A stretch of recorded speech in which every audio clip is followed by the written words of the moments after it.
Vamos fazer uma pequena introdução da nossa aula de hoje, onde eu vou falar para vocês o seguinte: as sobretensões que podem ocorrer em uma instalação elétrica de baixa tensão, elas são classificadas de duas formas, de acordo com a sua origem. Então, eu vou classificar para vocês os dois tipos de sobretensões que podemos ter. O primeiro tipo são sobretensões transitórias. O que são sobretensões transitórias? São aquelas originadas principalmente das descargas atmosféricas e manobras. É esse tipo de sobretensão que eu vou tratar com vocês na colocação de dispositivo de proteção contra surto. Então, vamos focar nas sobretensões transitórias, que são aquelas originadas principalmente, repetindo, das descargas atmosféricas e manobras. As descargas atmosféricas são os raios que incidem nas edificações, próximos das edificações, e as manobras são desligamentos que ocorrem na rede elétrica. Bom, a sobretensão, elas são provenientes das descargas atmosféricas que incidem diretamente nas edificações, como eu tinha comentado, em redes aéreas de alimentação ou próximos delas. Produzem tensões conduzidas e induzidas, com impulsos caracterizados por seu valor de crista, ou seja, seu valor de pico. Então, a característica das sobretensões transitórias, elas ocorrem, nosso foco, por descargas atmosféricas, que atingem a estrutura, próximas das estruturas, nas linhas ou próximas às linhas. Essas descargas produzem tensões conduzidas e também tensões, além de conduzidas, tensões induzidas, com impulsos caracterizados por seu valor de crista, ou seu valor de pico. Tais sobretensões causadas pelas descargas atmosféricas, elas causam danos frequentes às instalações, aos equipamentos servidos e aos usuários. Então, aqui eu vou abrir um adendo. Nas minhas aulas de SPDA, eu sempre coloco que o SPDA é um dispositivo de proteção externo, ou seja, o para-raio, vamos dizer assim, ele protege a estrutura contra os danos que vão ser a descarga que atinge a estrutura.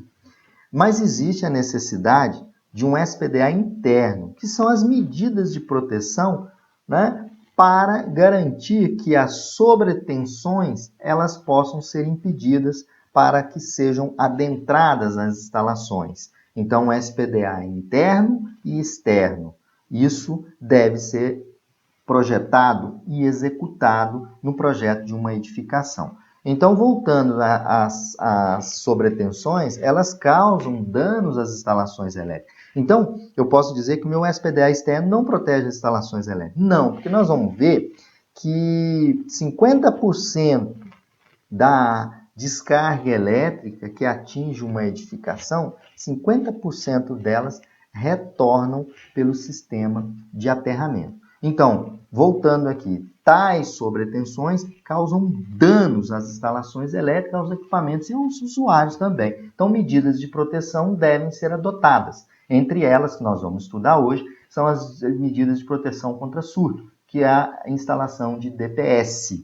E também a equipotencialização faz parte também dessas medidas internas para a proteção contra a sobretensão. A proteção ela pode ser feita via DPS, que é o dispositivo de proteção contra surto, que é o alvo da nossa aula de hoje. E o segundo tipo de sobretensões, são as sobretensões temporárias. Essas sobretensões temporárias não é o alvo, nosso foco, mas eu estou definindo para vocês. São falhas de isolamento para outra instalação de tensão mais elevada e também a perda do condutor de neutro em esquemas TN, esquemas de aterramento TN e TT. Então, nosso foco aqui são as sobretensões transitórias, que são aquelas oriundas de descargas atmosféricas e de manobras. Para isso, vamos estudar o DPS, dispositivo de proteção contra surto. Já as sobretensões temporárias são aquelas devido à falha de isolamento de uma instalação de baixa tensão para uma tensão mais elevada, ou vice-versa, e também perda no condutor de neutro. Esse tipo de sobretensão nós não estaremos estudando, estaremos dando foco nessa parte 1 aqui, que é as sobretensões transitórias. Vamos agora aos surtos induzidos ou indiretos. Bom, o que seriam os surtos induzidos ou indiretos? As descargas atmosféricas, elas podem atingir as linhas de transmissão e distribuição de energia e podem incidir também diretamente em árvores e estruturas no solo. Então, o que acontece? Se eu tenho uma descarga, ela atinge numa linha, ou atinge próxima da linha, ou atinge uma árvore, que são estrutura próxima do solo, isso pode induzir surtos. Esses surtos vão adentrar a minha residência. Então, veja bem, aqui eu tenho uma linha, uma descarga atingindo a linha. Tem uma descarga próxima da linha. Aqui eu tenho uma descarga numa estrutura que está no solo, pode ser uma árvore aqui que está próxima a essa residência aqui. Então, o que acontece quando existe a incidência de um raio desse? O que vai provocar? Quando ele incide numa árvore ou incide numa linha, as ondas eletromagnéticas originadas pela corrente elétrica dessa descarga, que circula no canal, né? O que é esse canal? No canal da descarga, se propagam pelo meio. O meio, geralmente, é o ar. Então, a descarga elétrica ela é tão intensa que ela propaga pelo meio, que é o ar. Né? E estruturas próximas a essa descarga podem induzir essa corrente. Por exemplo, eu tenho uma estrutura metálica próxima, né? Ela vai fazer essa indução e transportar essa corrente para dentro das instalações elétricas. Então, as ondas eletromagnéticas que são originadas pela corrente elétrica que circula no canal da descarga atmosférica se propagam pelo meio. Né? O canal da descarga é o ar, né? Então ela se propaga pelo ar. Isso provoca, induzindo uma corrente elétrica nos condutores metálicos que estiverem em seu raio de alcance. Né? Se eu cai uma descarga, né? Essa descarga ela vem sendo conduzida pelo canal que é o ar. E se eu tenho um condutor perto, ou seja, uma linha de transmissão perto, essa linha vai sofrer um processo de indução devido à corrente, né? Aí, gente, é importante a gente observar que estima-se uma indução em um raio de alcance, né? Se um raio cai a 1 km, a 3 km, ele pode induzir, né, numa linha, induzir tensão numa linha, uma corrente na linha. Por quê? Como eu coloquei aqui, eu vou passar o mouse, quando a descarga atmosférica cai, ela induz uma corrente nos condutores metálicos que estiverem em seu raio de alcance. Não, qual é o raio de alcance que estima-se? Estima-se essa distância da ordem de 1 a 3 km. Então, se o raio cai de 1 a 3 km em uma linha, próximo de uma linha, essa indução de corrente ela pode vir por essa estrutura metálica, por exemplo, os condutores da linha de transmissão. Então, estima-se da ordem de 1 a 3 km. Esse raio, né, de distância que é capaz de sofrer o processo de indução da corrente eletromagnética, da descarga atmosférica. Agora vamos falar um pouquinho dos surtos conduzidos ou surtos diretos. Eles ocorrem quando uma descarga, gente, atinge diretamente sobre um componente da instalação, sobre a edificação ou sobre pontos muito próximos a elas. Nesse contexto, eu fiz um desenho mostrando para vocês, né, que os surtos conduzidos, o anterior era surtos induzidos, eles podem ser induzidos até um raio de alcance de 1 a 3 km. Aqui são surtos conduzidos, que são aqueles quando a descarga atmosférica atinge diretamente a estrutura ou um componente da instalação, né? Ou pontos muito próximos a ele.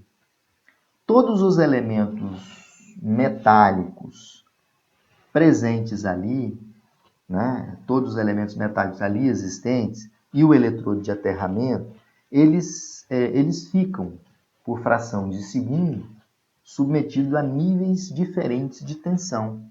Isso é importante. Essas diferenças de tensão, elas vão gerar correntes de surto, que circularão, gente, por diversos pontos da estrutura. Inclusive, e no nosso caso, principalmente, pela instalação elétrica. Então, veja bem, todas as estruturas metálicas ali, próximo da incidência da descarga, vão sofrer um processo condutivo, ou seja, essas diferenças de tensão vão gerar correntes de surto, que circulam por diversos pontos da estrutura, inclusive parte da instalação elétrica. Então, todos os elementos metálicos ali existentes, onde a descarga atinge, principalmente o eletrodo de aterramento, eles ficam por frações de segundo submetidos a níveis diferentes de tensão. Então, esses são surtos conduzidos ou diretos. Proteção contra surtos. Somente o SPDA, que é o Sistema de Proteção contra Descargas Atmosféricas, gente, ele não é suficiente. Por quê? Como eu coloquei em várias aulas de SPDA, é um sistema externo, que é o SPDA, e um sistema interno. Sendo necessário ao SPDA dispositivos internamente, dispositivos de proteção contra surto. Segundo, existência de um aterramento eficiente e adequado. E sistema de potencialização locais, para evitar a diferença de tensão. Então, somente o SPDA ele não protege contra surto. Na verdade, é necessário, além do SPDA externo, que são os vários métodos, gaiola de Faraday, Franklin e o próprio SPDA estrutural, existe a necessidade da inserção de dispositivos de proteção contra surto, a existência de um aterramento adequado e o sistema de potencialização. Bom, o dispositivo de proteção contra surto, ele é destinado a limitar as sobretensões transitórias, né? Chamado atenuador de tensão, ou supressor de surto, ou desviar de correntes de surto, ou desviador de corrente de surto. Os fabricantes, para os dispositivos DPS, eles devem fornecer a tensão máxima de operação contínua do DPS, é um dado importante, que é a tensão nominal do DPS e a frequência nominal do DPS. Então, primeiro ponto, que o fabricante deve fornecer a tensão máxima de operação contínua, tensão nominal do DPS e a frequência nominal. Segundo ponto, é a classificação do ensaio. Qual é o ensaio que está sendo realizado e os parâmetros de descarga. E o ponto 3, o terceiro ponto importante que o fabricante deve fornecer é a corrente máxima, parâmetro da onda em que o DPS foi ensaiado. Qual é o I máximo em quiloampere que o DPS foi ensaiado. Isso é importante o fabricante colocar e informar isso no seu manual.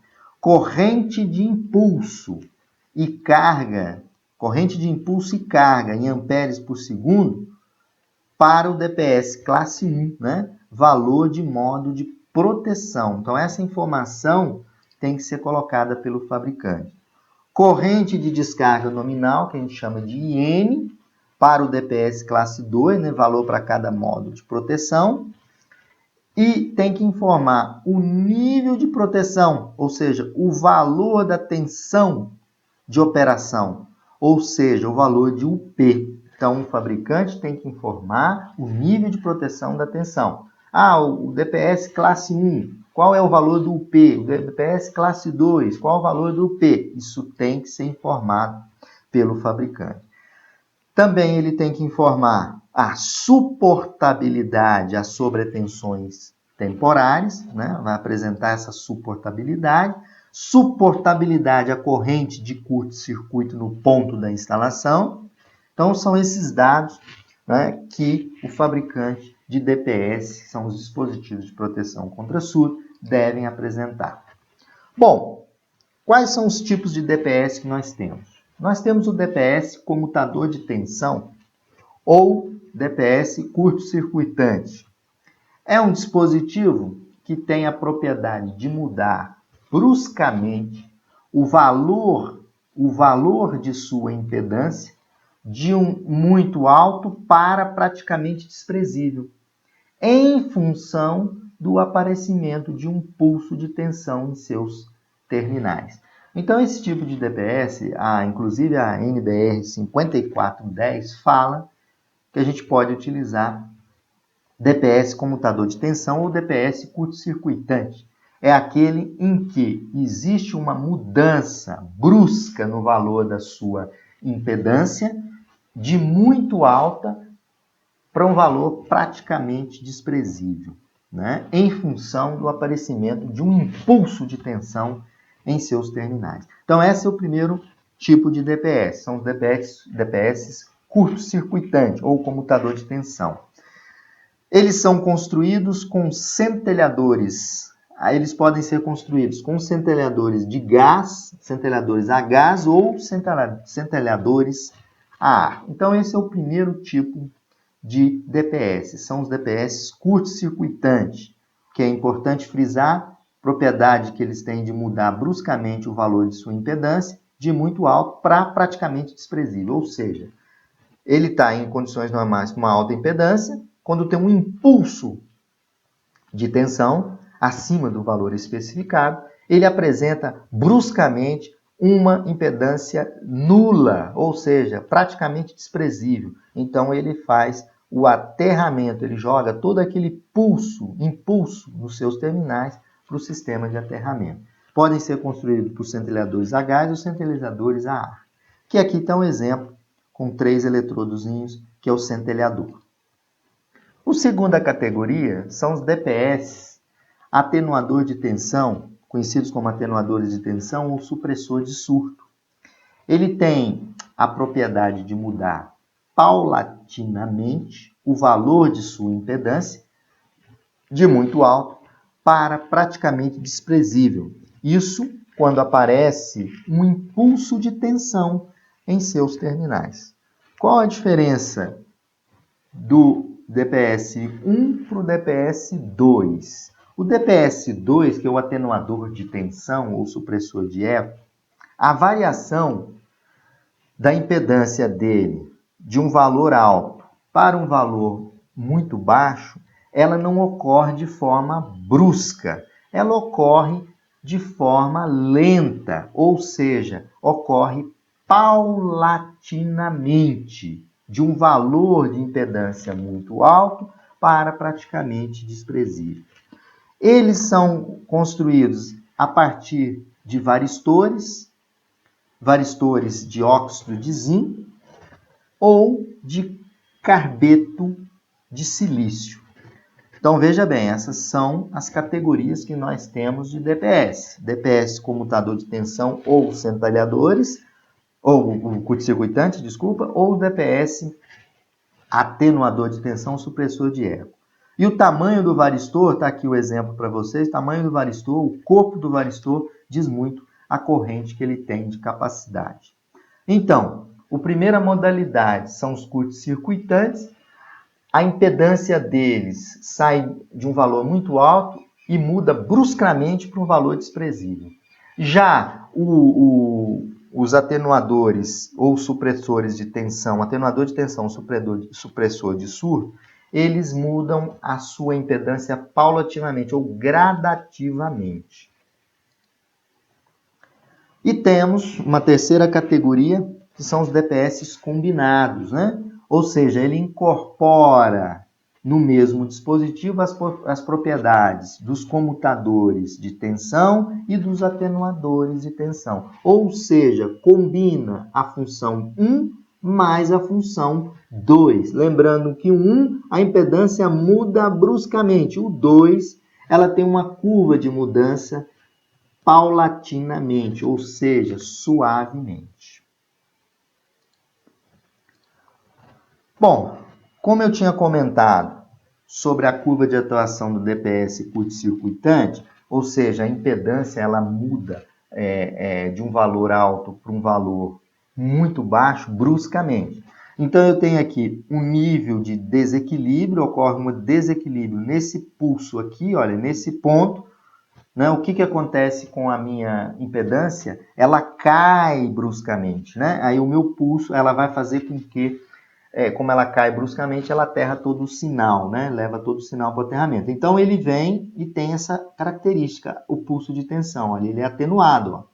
Ele é atenuado para o terra, né? Ó, dá um pulso aqui para o dispositivo curto-circuitante, ele cai bruscamente, né?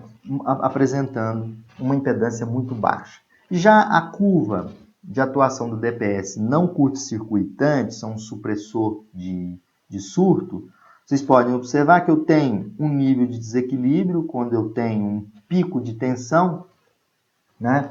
A minha impedância, ela cai paulatinamente, né? Então, a curva é mais suave de queda para esse tipo de dispositivo não curto-circuitante, o DPS não curto-circuitante. Pois bem, então dá para a gente observar e até relembrar aquele conceito do curto-circuitante, que a impedância está muito alta e vai para um valor muito baixo de forma brusca. Aqui, ela está num valor muito alto e vai para um valor muito baixo de forma paulatinamente, né? Então, essa é a diferença entre os dois DPS, também pode ser observada. Classificação do DPS. O DPS, pessoal, ele é classificado conforme as especificações de sua construção, do fabricante, e principalmente em função dos parâmetros de ensaio, os quais esses DPS são submetidos. O DPS classe 1, vamos falar um pouquinho do DPS classe 1. O que voga em relação ao DPS classe 1, classe 2, classe 3, são os ensaios nos quais esses dispositivos serão submetidos. O classe 1, ele é ensaiado em condições de corrente que melhor simule o primeiro golpe da descarga, o primeiro pulso da descarga atmosférica, com a corrente de impulso que eu estou passando o mouse sobre carga, que é a quantidade de Coulomb por segundo. Então, esse é o ensaio. Então, classe 1, ele é ensaiado em condições de corrente que melhor simule a descarga, né? Onde eu vou ter um valor de IMP, que é a corrente de impulso, em quiloamperes, vou ter uma quantidade de carga. A onda que melhor simule o impulso para esse tipo de ensaio é aquela que tem um tempo de frente, que é o tempo T1 inicial, onde ele vai atingir 90% da corrente, é um tempo de 10 microsegundos, e o tempo T2, que é o tempo que a gente chama de cauda, é um tempo de 350 microsegundos, quando ele atinge 50% da mesma corrente. Então, veja bem, os DPS classe 1, eles sofrem ensaios que tenham que simular, durante 10 microsegundos, uma corrente de impulso em 90% de sua capacidade, nesse tempo que a gente chama tempo de frente. E o tempo T2 é o tempo de cauda, onde a corrente tem que atingir 50% da corrente de descarga. Aí a gente chama, coloca que o dispositivo classe 1, ele é 10/350. 10 microsegundos no tempo de frente e 350 microsegundos no tempo de cauda. DPS classe 2, ele é ensaiado em condições de corrente que melhor vai simular os golpes subsequentes das descargas atmosféricas e as condições de influências diretas nas instalações. Aqui a gente faz o teste no classe 2, que é IN, que é as tensões de surtos induzidas, onde eu tenho um tempo de frente T1, 8 microsegundos, e um tempo de cauda, 20 microsegundos. Aí eu faço o teste 8/20.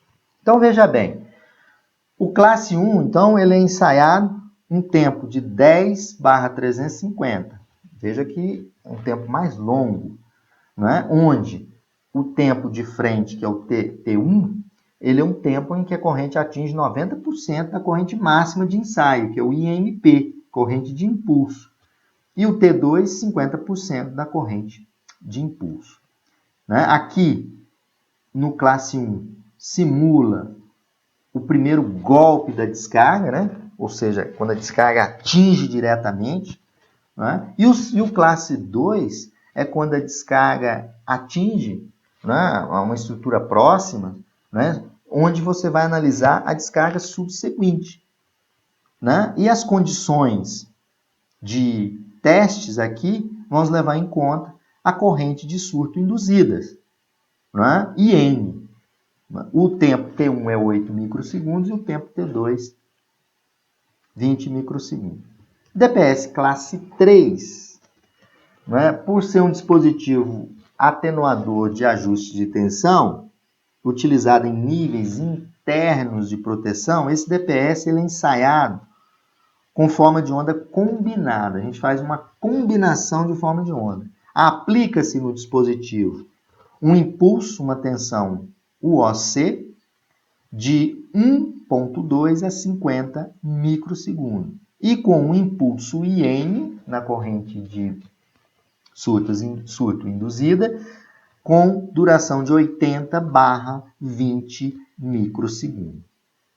Desse resultado, o que o fabricante espera? Obtém-se uma impedância fictícia que não possa ultrapassar 2 ohms. Então, veja bem que o classe 1, os testes, os ensaios são mais severos que o classe 2 e o classe 2 tem ensaios mais severos do que os dispositivos de classe 3.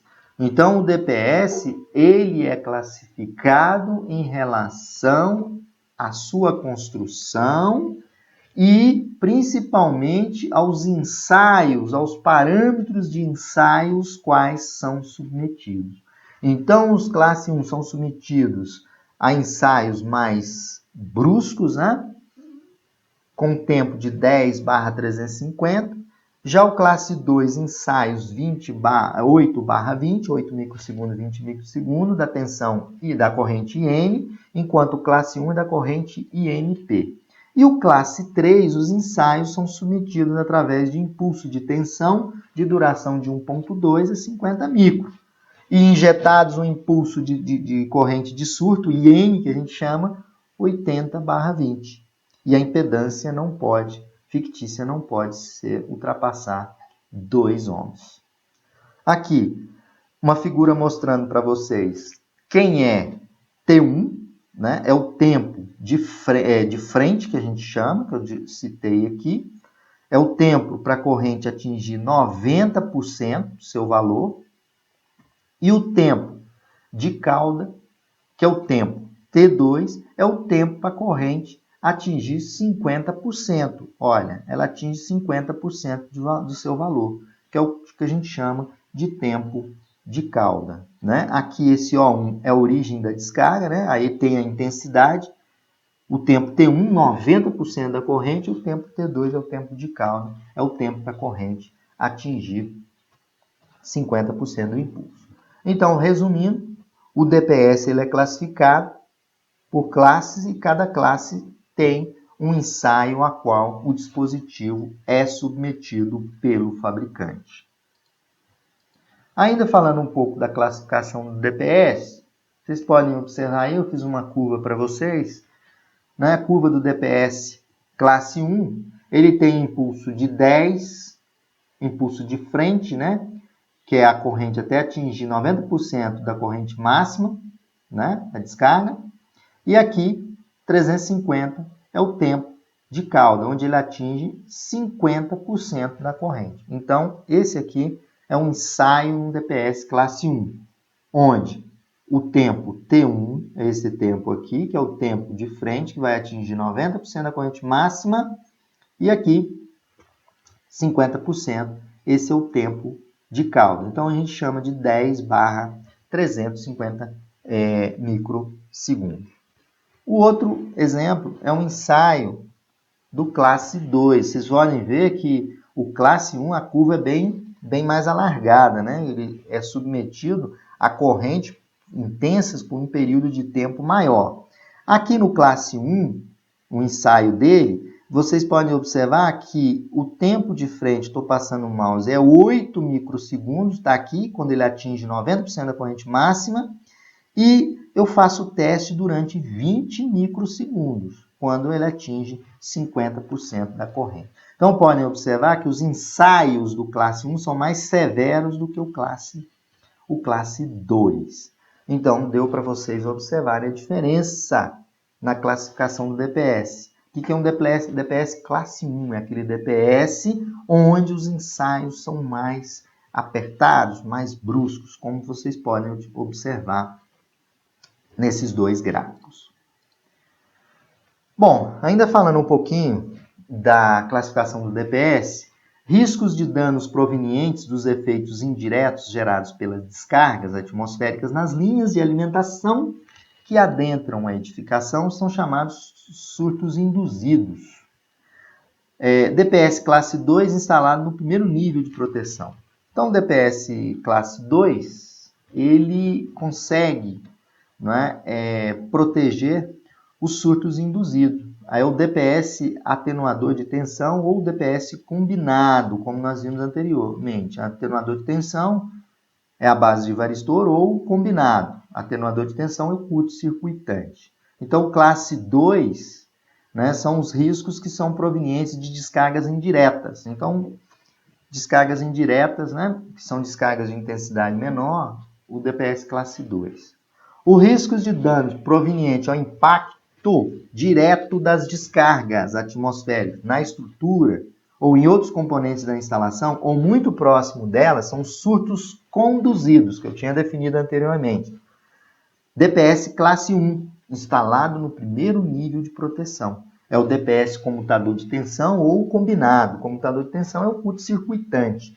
Então, veja bem, que o DPS classe 1, ele tem ensaios mais severos, onde a suportabilidade de corrente, né, no tempo 10/350, e são destinados o classe 1 para descargas diretas, né, ou em outros componentes da instalação, diretamente na instalação ou em outros componentes da instalação elétrica. Bom, ainda falando um pouquinho, a recomendação do DPS classe 1. Segundo a NBR 5410, o DPS 1 é destinado à proteção contra sobretensões provocadas por descargas atmosféricas diretas. Então, a gente já definiu. Classe 1. Classe 1 é para utilizar DPS para proteção contra sobretensões provocadas por descargas atmosféricas diretas sobre a edificação ou em suas proximidades, com alta capacidade de exposição aos surtos, com capacidade mínima, segundo a norma, de 12,5 kA de corrente de impulso, conforme estabelece o item 63524, a linha D da NBR 5410. Então, quanto que eu uso classe 1? Eu uso DPS classe 1 para descargas que incidem diretamente na edificação ou em suas proximidades. Por quê? Porque são DPS com alta capacidade de exposição a surtos, tanto que os ensaios são realizados de formas mais severas pelos fabricantes. DPS classe 2 é destinada à proteção contra sobretensões de origem atmosférica transmitidas pela linha externa, né? Pela linha externa de alimentação, ou seja, cargas indiretas, assim também contra sobretensões de manobra, né? Com capacidade mínima de exposição ao surto, 5 kA, né? Isso corrente nominal. O classe 3 é destinado à proteção dos equipamentos eletroeletrônicos, sendo uma proteção fina de ajuste, proporcionando uma menor tensão residual, né? E, consequentemente, uma proteção efetiva para os equipamentos. Bom, então, gente, são essas definições da NBR 5410 sobre o DPS. Então, classe 1 são aqueles que suportam descargas atmosféricas, né, que têm alta capacidade de exposição a surtos, né, com capacidade mínima de 12,5 kA. Já o classe 2 são utilizados para sobretensões transmitidas pela linha de alimentação ou cargas indiretas, né? Tem capacidade mínima de 5 kA de corrente nominal. E o classe 3 é destinado à proteção de equipamentos eletroeletrônicos, sendo uma proteção fina de ajuste. Bom, agora vamos a um exemplo que eu trouxe para vocês de algumas especificações de um DPS. Eu estou com um exemplo aqui, onde o exemplo eu coloco assim, uma instalação elétrica 220/380, ou seja, fase neutro 220 e fase-fase 380, utiliza um aterramento TNC, né? Lembrando que o aterramento TNC, a primeira letrinha é um ponto da alimentação aterrado, a segunda letra significa que as massas estão conectadas nesse ponto da alimentação que está aterrado. Esse C diz que as funções de neutro e terra são comuns. Instalação entre fases e PEM, ou seja, aqui, olha, neutro e proteção, ponto de equipotencialização e proteção, são comuns, conforme o aterramento TNC. Pela tabela da NBR 5410, que é essa tabela que vocês estão vendo aí, nós vamos encontrar. Aí o que nós temos que fazer? Nós temos que calcular a tensão UC exigível do DPS. Então, que DPS eu vou colocar? Um DPS de quanto? Qual a tensão UC exigível por esse DPS? Então, como a gente tem fase PAN, ou seja, e o aterramento TNC, quanto que vale a tensão UC? A minha tensão UC, ela vale 1.1 de U0, onde o 0 é a tensão, vocês podem observar aqui, é a tensão entre fase e neutro. Dessa forma, eu consigo calcular o meu UC, que é a tensão exigível para o meu DPS. Então, é 1.1 vezes 220 dá 242 volts. Então, como você especifica esse DPS? A especificação deve ser no valor comercial, imediatamente superior ao C.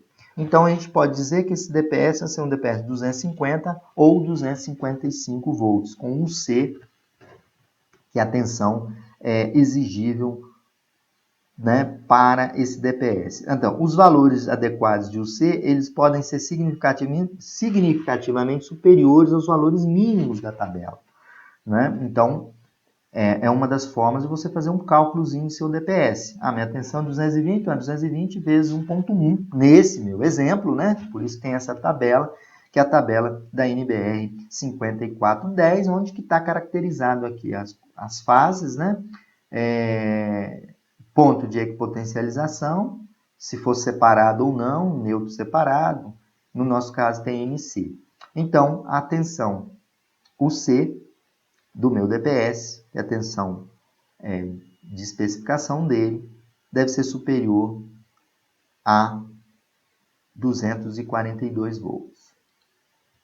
Especificação ainda, tensão de operação contínua. É a tensão de operação contínua.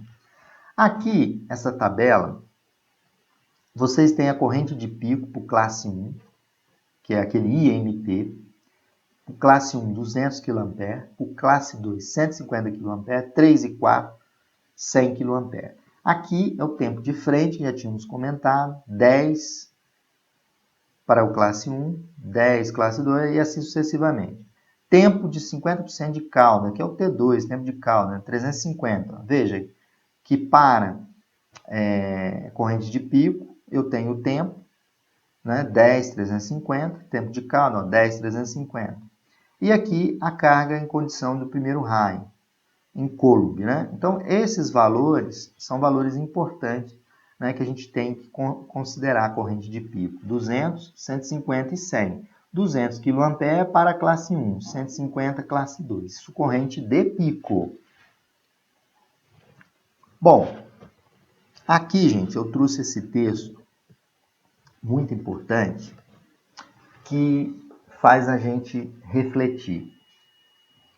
E, além de refletir, chegarmos à conclusão de que o SPDA sozinho, ele não protege a instalação elétrica.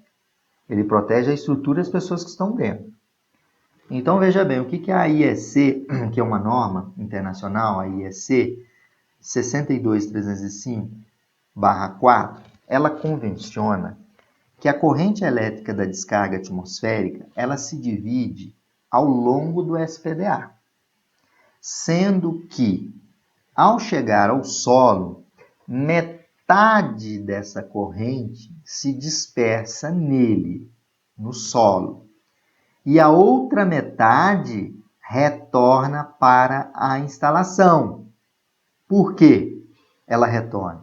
Porque em função da diferença de tensão que aparece entre os aterramentos da edificação e da concessionária de energia, e da fonte de alimentação. Então, gente, isso aqui é muito importante. Metade da corrente, ou seja, a corrente da descarga atmosférica, ela se divide ao longo do SPDA, sendo que, ao chegar ao solo, metade dessa dispersa no solo. Então, metade vai dispersar no solo. E a outra metade, ela retorna para a instalação. Por isso que eu tenho que ter o dispositivo de proteção contra surto e a equipotentialização, que fazem parte do sistema de proteção interno da edificação, das instalações. Por que metade retorna? Ela retorna em função da diferença de tensão que aparece entre os aterramentos da edificação e o aterramento da fonte que alimenta a edificação. Outro exemplo de especificação de DPS. Nós especificamos anteriormente, né, a tensão de UC de trabalho do meu DPS.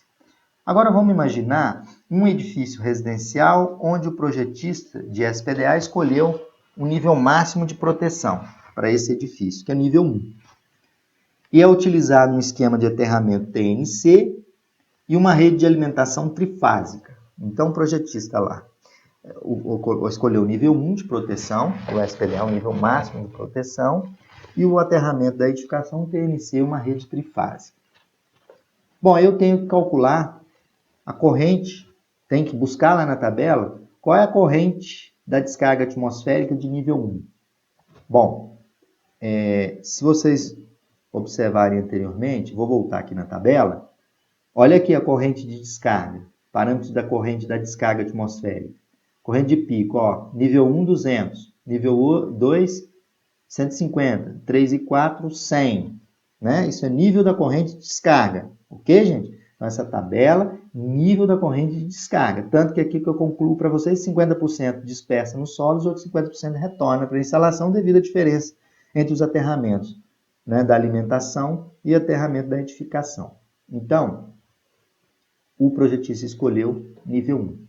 Se o projetista escolheu o nível 1, qual é a descarga submetida ao nível 1? 200 kA. E qual é a duração? 10,350, ou seja, tempo de frente 10 microsegundos e tempo de cauda 350. Isso é importante. Outro fato muito importante, corrente de surto conduzida no interior da instalação. Olha, como nós comentamos, que 50% dispersa no solo e 50% retorna para a instalação, então a corrente de surto na instalação é 200 kA dividido por 2, a metade retorna. Então qual seria a corrente de surto conduzida no interior da instalação? 100 kA. Número de condutores metálicos externos que adentram na edificação. O sistema não é trifásico, 3 fases mais um neutro, então são 4. Então, aqui, número de condutores metálicos externos que adentram a edificação. São 4, 3 fases mais um neutro. Então, N igual a 4. Corrente de surto, vamos calcular agora qual a corrente de surto imposta a cada condutor.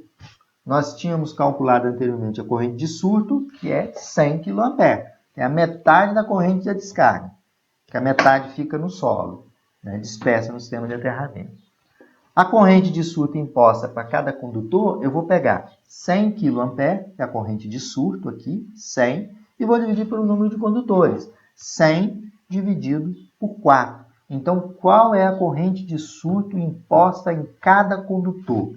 25 kA. Bom, a corrente de impulso especificada para o DPS, então eu vou especificar um DPS, que é esse DPS aqui. Qual é a corrente de surto imposta a cada condutor? 25 kA. Então, quando eu for escolher a corrente de impulso especificada para o DPS, ela deve ter valor comercialmente encontrado imediatamente superior a essa corrente, que é a corrente de surto. Então, poderia eu escolher um DPS com corrente de impulso de 50 kA? Poderia, porque a corrente imposta a cada condutor de surto é uma corrente de 25 kA. Então, eu vou ter que escolher um DPS, por exemplo, se eu tiver um DPS de 30 kA. Ok? Então, com esse exemplo, nós já encontramos qual o valor da corrente de impulso, qual o DPS que eu vou utilizar para instalar nessa situação, um SPDA nível 1, por exemplo. Bom, ainda um pouco da especificação do DPS, eu vou comentar com vocês com o estudo, como o estudo que nós fizemos visa a proteção contra surtos induzidos, e seu foco é minimizar os surtos já atenuados pela impedância das linhas, ou DPS classe 1 instalado no montante, né, os valores de N podem ser calculados pelo método do nível de exposição, né, provenientes das descargas atmosféricas. Então, o que eu estou dizendo com isso aqui? Quando a gente vai calcular um DPS, a gente tem que levar em conta os fatores de exposição a surtos provenientes das descargas atmosféricas, que é o fator F. E o TD é o índice serálnico. Isso aí vai depender, quando você faz o projeto do SPDA, cada região tem um valor de TD. E tem o LBT, que é o comprimento em quilômetro da linha, né, de alimentação. E o sigma, aqui, é o posicionamento, situação e a topologia da linha, né, que a tabela aqui mostra.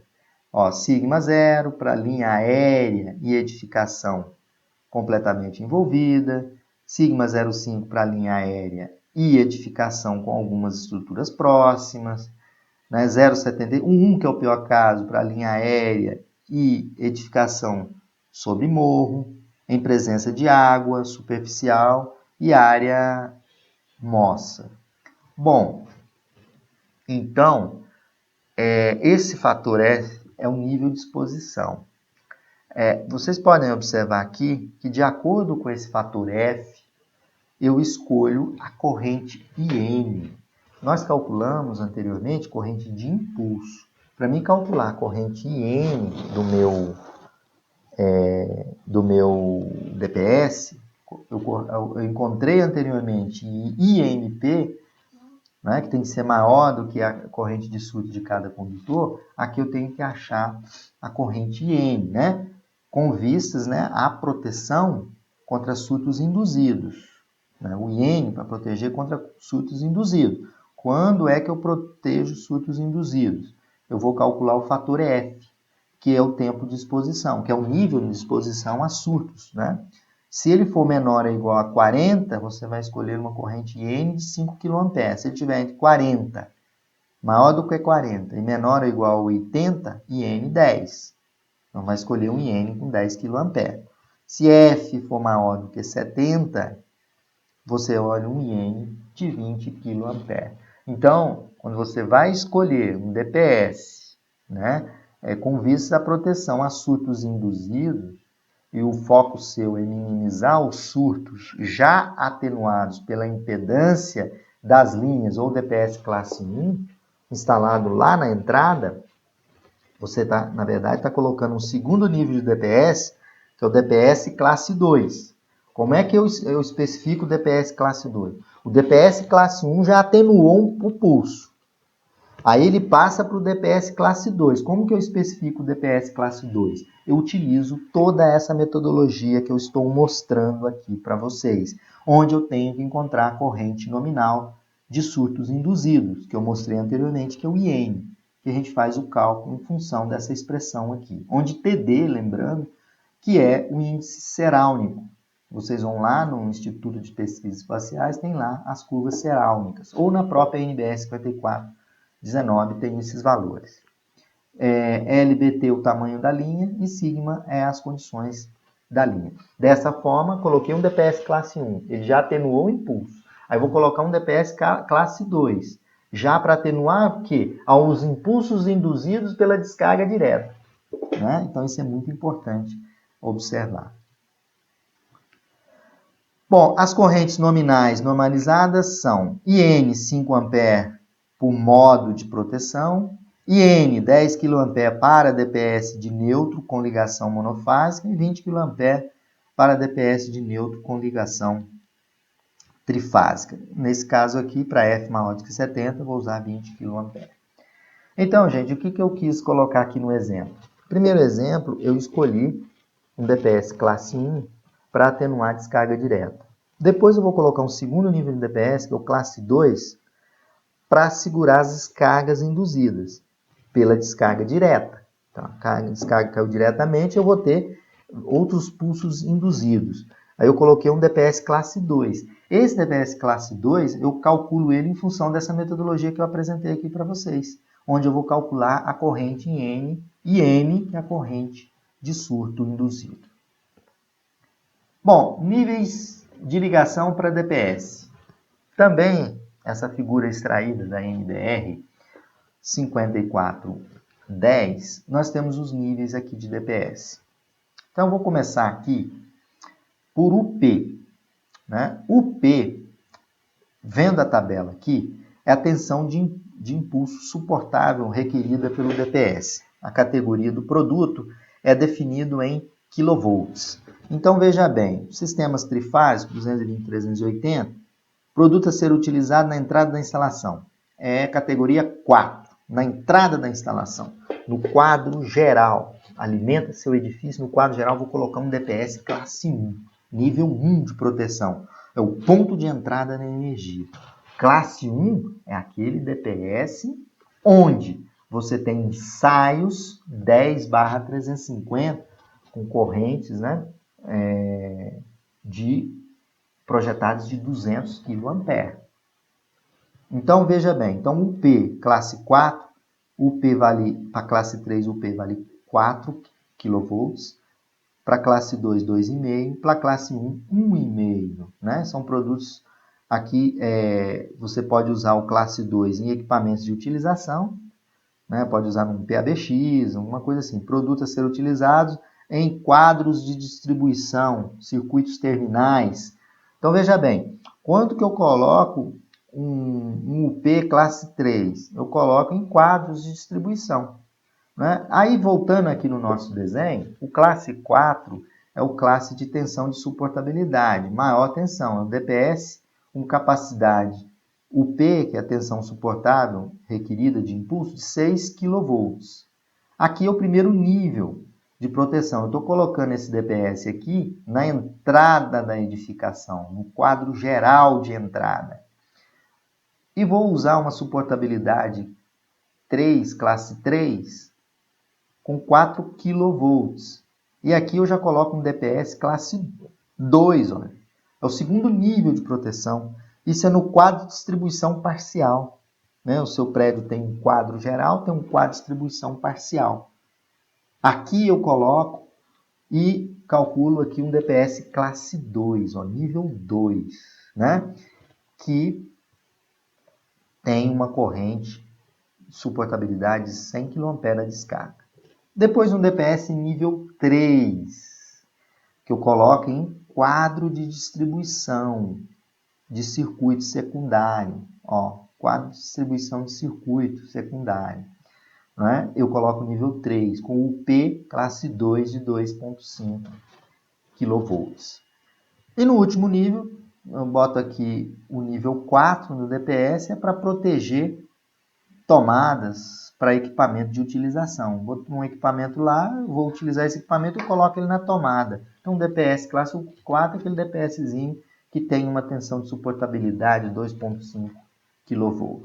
Pois bem, gente, dessa forma vocês viram os níveis de ligação do DPS, onde são conectados, o classe 1, né? O nível 1 está ligado lá na proteção do ponto de entrada. Os DPS nível 1, os ensaios são mais severos, né? com corrente de frente, com pulso de frente 10,350 micro, né? Com corrente, suportabilidade tem que ser 200 kA. E aqui nível 2, quadro de distribuição parcial na sua edificação.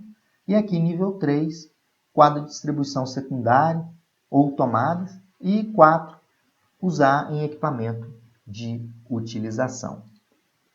Bom, eu utilizei para montar a aula para vocês a NBR 5419, primeira edição de 2015, a parte 4 dela, e utilizei também a ABNT 5410, que é a norma de instalações elétricas de baixa tensão, e também utilizei o livro do Ademaro Cotrim. Então, gente, obrigado e espero que vocês tenham entendido os conceitos sobre as sobretensões e os dispositivos de proteção. Um abraço a todos.